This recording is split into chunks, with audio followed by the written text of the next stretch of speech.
qof inuu guuleystaa waxaa ka horeeya fashil aad dhibsato, balse guul lama taabtaan ayaa ku xigi doonta insha Allah markay noqoto. adiga waxaa laga baahan yahay inaad sabarto. qofka cilmiga leh hadduusan Ilaahay subxaanahu wa tacaala ka cabsanaynin, akhlaaq uu lahayn, qofkaas waa sida dameerka kale. waayo waxaa arkaysaa qof professor ay arkaysaa oo Ilaahay subxaanahu wa tacaala ka cabsanaynin.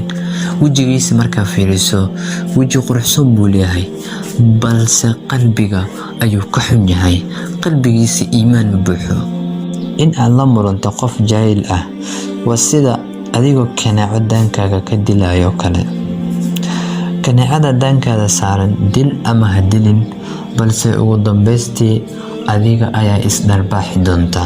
ogolow naftaada inay dhacdo haddana kacdo, waayo aragnimadu waxay ka timaadaa markii aad dareento dhibaatada meesha ka haysato.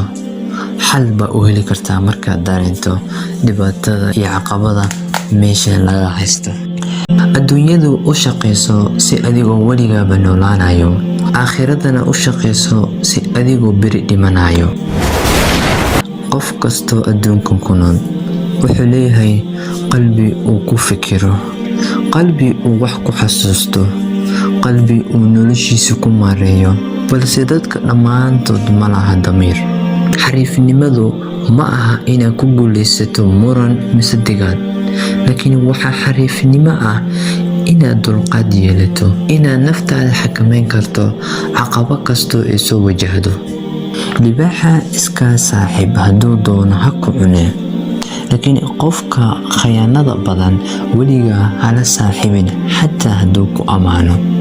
waxaad wanaajisaa xiriirka niga dhexeeyo adiga iyo Ilaahay subxaanahu wa tacaala, waayo guulxumada ugu horeysa ee noloshu wuxuu ka bilaabmaa qofka ku guuldareysto inuu xiriiriyo Ilaahay subxaanahu wa tacaala.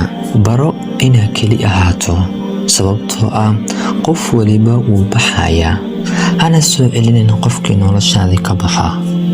waxaad barataa inaad noolaato keliga, waayo adduunyadan waa laga tagayaa. qofba maalintiisa ayuu dhimanayaa. qofna ha ku tiirsanaanin.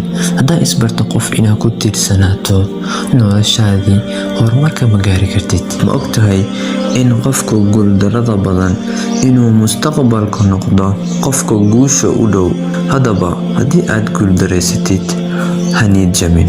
marka ugu horeyso aad naftaada lumisay waxay ahayd markii aad isku dayday in aad ilaaliye ka noqoto dadka kale dareenkooda.